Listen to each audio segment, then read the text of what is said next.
हम मुन्नी झा आइ एकटा बहुत सुंदर श्री रामचंद्र जी के भजन सुना रहल छी।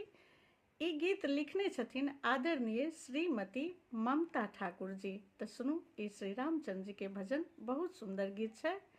राम जी चढ़िला पुष्प विमानी, चली भेला अपने धाम, चली भेला अपने धाम, केला माटी के प्रणाम,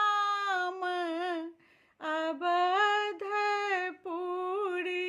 में हे केलनी माटी के प्रणाम, अवधपुरी